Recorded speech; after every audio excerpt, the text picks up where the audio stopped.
with another episode of The High Ground, powered by Premier Companies, and we have Glenn Longabaugh in house with us. Sal, how you doing? Doing awesome. Okay, good. We're going to talk about weeds. It's late summer, getting to be late summer, and a lot of spraying still going on, a lot of beans. I don't remember what war movie that was, but at my house, when you get up, you have to love the smell of Enlist in the morning because it's pretty fragrant. Yeah, pretty fragrant around our place. So let's talk some wins and losses this year we can show because we've definitely had weather challenges.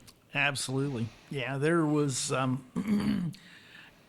think we made some real discoveries this year, or I think maybe some of the observations made this year should maybe change the way we manage going forward, right?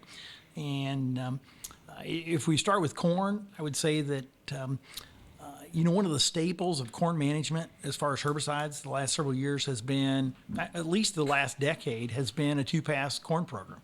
And yet, if you think about the way we practice two-pass corn is we take whatever the full label rate is, we take that rate, we divide it by 2, and we split that application, right? Yep.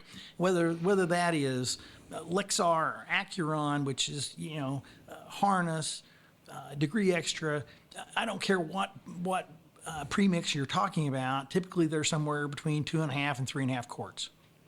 And so an example might be that we would take 1.5 quarts down, and then we would come back in crop with another 1.5 quarts. And yet, one of the things I've noticed is that this second pass, we're almost always going into some kind of mess, right? Especially if we are shut out on timing, any at all, right? I mean, the reason why this program works as well as it does is because most of the weeds that we're after that are really tough germinate over a wide window of time. So if you can make multiple passes and kind of freshen it up, that's always been an advantage. The disadvantage is that if the timing isn't perfect, right, then these, 4-inch or 3-inch or 2-inch, whatever the water hemp are supposed to be when you make that application, are now a foot tall or they're 16 inches tall. And so it's not just this reduced rate of these premixes that contain, a group 15, a group which would be, an Outlook, a Warren, a Zidua, a Dual, right? It's acetochlor, it's peroxysulfone, it's SMOC. It's also got atrazine in it. It's also got an HPPD in it, and it's got glyphosate, right? We're making this witch's brew, which is not really a great thing on emerged corn. Now, corn's really tolerant early on, right? So when you guys think about, I want you to picture in your mind really small corn, right? If we're out there at V3, somewhere before V4, you'll notice that the plants are not very shiny, right? And that's because that wax is very granular and the wax is really thick on the plant, and that actually protects it from some of these coarser residual herbicides. And so that's a great time to make those applications. But you take a spring like this where, it rains every other day and you can't make that application timely, and now you're into great big weeds, which require a coarser herbicide application. And now the corn is tall enough that the epicuticular wax has smoothed out and it's got much thinner. That plant is much more sensitive to that kind of herbicide application. And so, I saw this even on my own where I go onto sand early, and I'm thinking, man, I have to do a 2-pass application, and I'll run a reduced rate. Almost every one of those broke and was a big mess by the time I came in with the second application. Those fields where it's like, this is heavier ground, I'm going to put the full meal deal on, a lot of those never really required a second pass. So I don't want us to say, we're going to go from a 2-pass program back to a 1-pass program. I think we need to go back. I think we really need to do is go from a 2-pass program into a 1.5x program, right? In other words, I think we probably need to be putting the full meal deal out there on the front end and then planning on coming back, if necessary, with maybe not so coarse of herbicide option, right? Okay. If you think about it, 15, 20 years ago, we were coming back, we used the full meal deal on the front, we came back with glyphosate. And glyphosate alone, Ryan, was enough to hold a lot of these weeds, right? We could clean it up, and you could maybe put down a 15, which would be like a Zidua application. That time we didn't have Zidua. We made Right. another SMOC application, or Or maybe you made a mesotrione, an incinerate, or a Callisto application. Today, we're running 4 modes of action. Oh, and by the way, we still would like to put in the fungicide, and we'd still like to put in an insecticide. We'd still like to put in some kind of nutritional. MSO, all that other stuff. Everything you add to those kind of witch's brew increases or almost doubles your chance of phyto. Well, you know what? If I'm a grower and I want to clean up weeds and I want to jack the crop up, and we put all these things together and suddenly we've got necrotic corn, or we at least have chlorotic corn, you know, my expectations are different than what the reality of what I see. You want it to look better after you spray it. Exactly. I don't want to dink that corn. And we know that corn is, I think everybody is aware that corn is vulnerable when it's small because it's developing its kernel rows around and kernel rows in length. But I also think that gets exaggerated. Most time, corn actually sets more yield potential than it can possibly fill, right? So we probably put too much emphasis on that, but I still don't want to dink the crap out of the corn.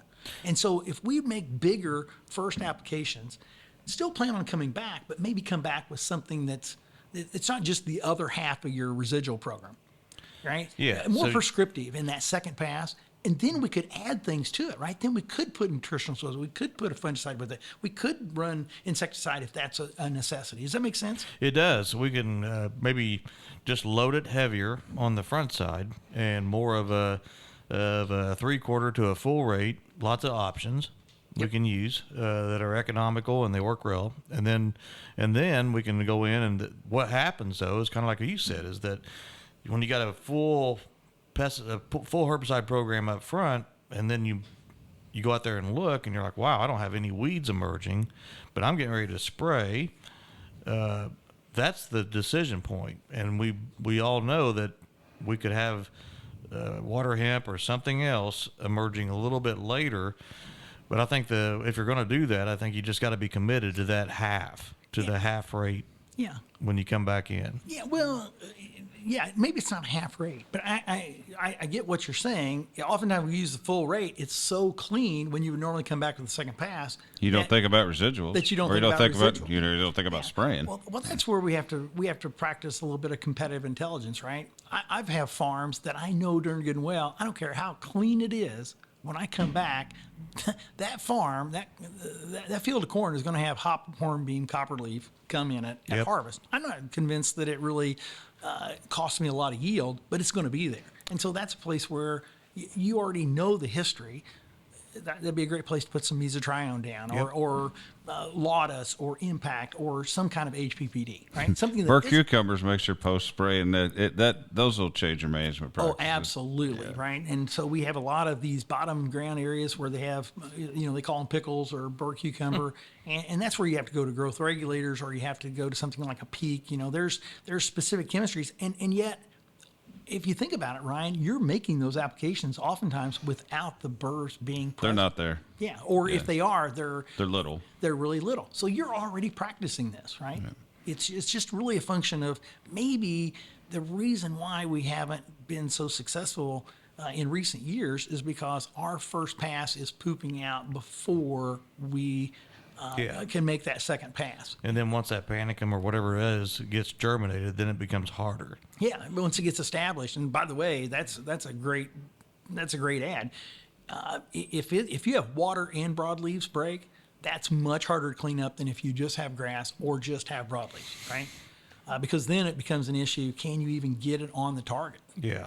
And so do you actually, so whenever you're coming back in, I know you had mentioned earlier in another podcast about a V10 application. Do you think, and you just told us not to do this, but if we do back off some of that other half of the rate in those witches brews, can we put in a mid-tier fungicide in this post-application of herbicides? Absolutely. So Absolutely. as long as we back off the load. Yeah, as long as we're not overloaded, right? If you're just spraying Callisto, or even like a Helix GT, you could spray Helix GT and still put a fungicide in with that with probably little or no chance of phyto.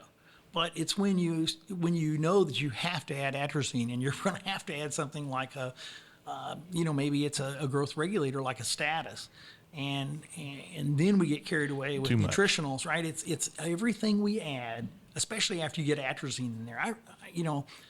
I'm still a huge atrazine proponent, right? There's folks that say, oh, atrazine doesn't kill anything anymore. Well, it's about like glyphosate, right? We have people say that glyphosate doesn't kill anything anymore either. You leave those out of the tank mix and you'll find out just how much we rely on those chemistries. Sometimes we do. Yeah. Yeah. Well, there are places where they can't, right? Where they're restricted on atrazine use. And in those cases, you'll find out how much heavy lifting those older chemistries actually do. So I'm not trying to shake up the world here. I'm just saying that maybe you want to think about it still being a 2-pass program, but it's not about splitting the rate down the middle, right? Yeah. I think we need to be more strategic about going in with larger doses on the front end, especially if we get later planted, right? If you're later planted, then you're probably going to get by with 1 pass. Yeah. If it's really early planted, you probably need to do a big dose. I know one of the, I don't want to extrapolate this. I hate to talk about brands, but one of the things that I've done for years, because it makes it more forgiving, right? Group 15s, like your dual or your acetylchlor, which is a primary, those are the 2 most common group 15s that are in premixes.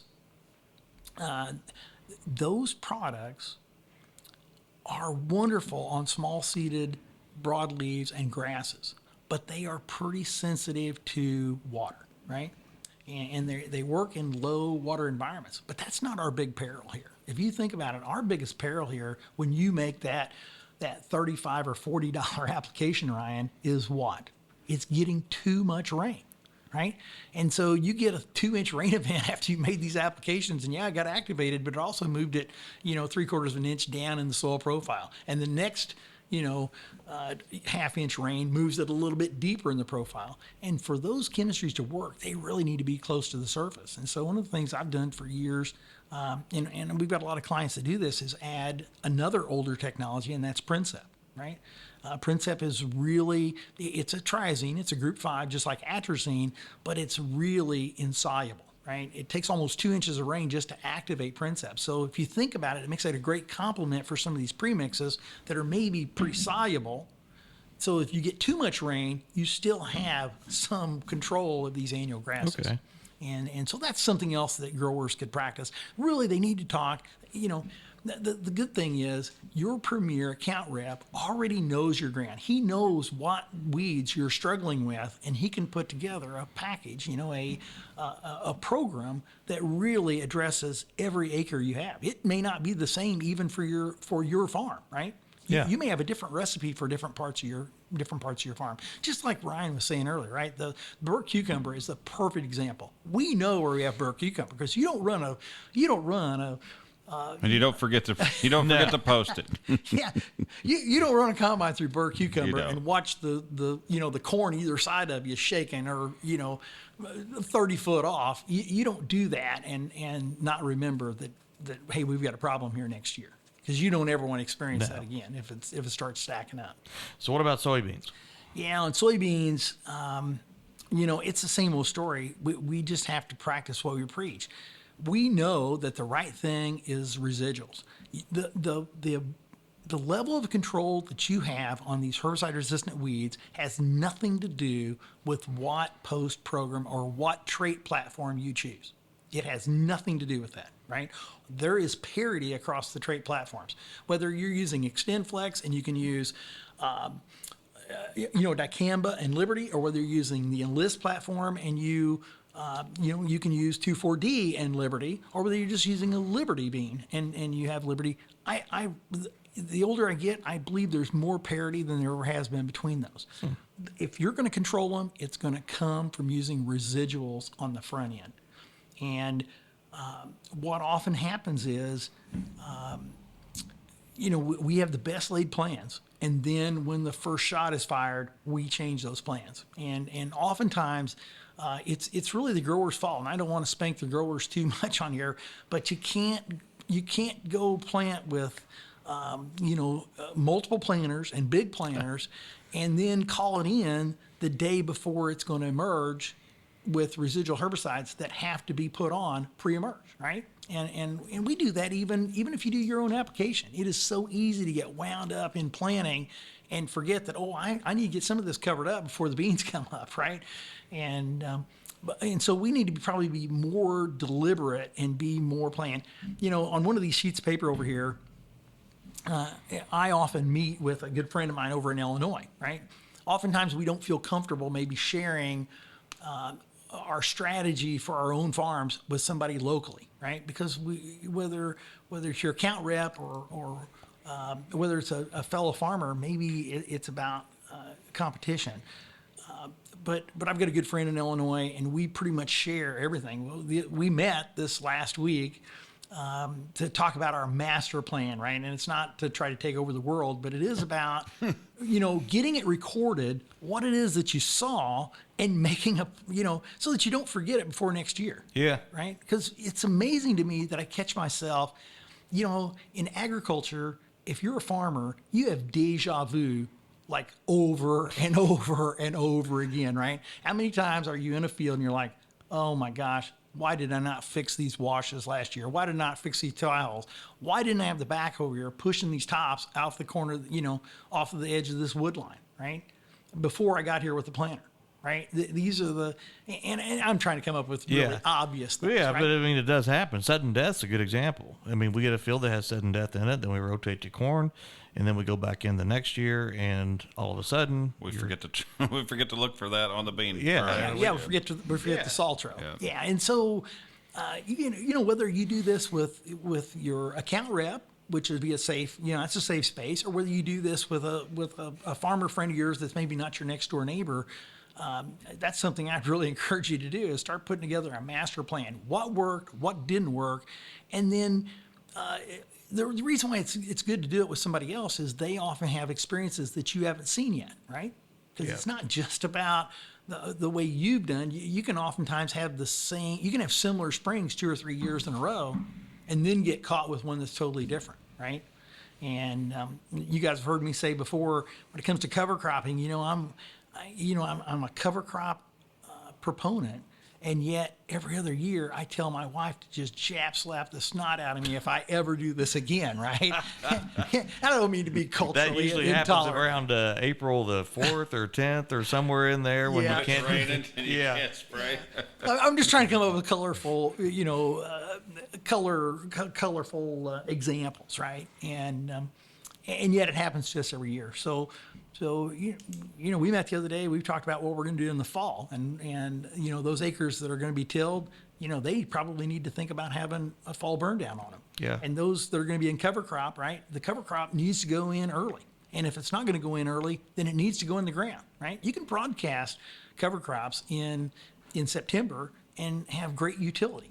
You go in there on the 30th day of October. Even with cereal rye, you're probably not going to have a cover crop until about the 2nd or 3rd week of April, when it should have already been burnt down 2 weeks prior. But you don't want to burn it down. Why? Because you spent good money on that rye, and I don't want to tear. I want to get some good out of it before I terminate something that I paid that much money for, right? Yeah. And so just having a plan together that, hey, and setting some hard, fast rules, right? If it's in September, I'll just broadcast. If it's after the 1st of October, Get the drill out. Yeah, maybe we ought to get a drill. And if we're going to go into the latter part, then it has to be drilled, and we probably need to make ourselves a promise. We're going to terminate regardless, right? Or we're going to plant it green. One of the two. So, lots of ground covered there. When it comes to post applications, I've made some other observations there this year, and I've worked several complaints where growers' expectations maybe were, and then, by the way, the most recent one I had was not with Premier, right? It was actually with another co-op, and we went and looked at the field, walked in, and the grower immediately is upset because we've had, multiple modes of action. Right, we've had it's actually 2 traits, right? It's Liberty and it's 2,4-D, and he still has water hemp that are alive, right? And that's not uncommon.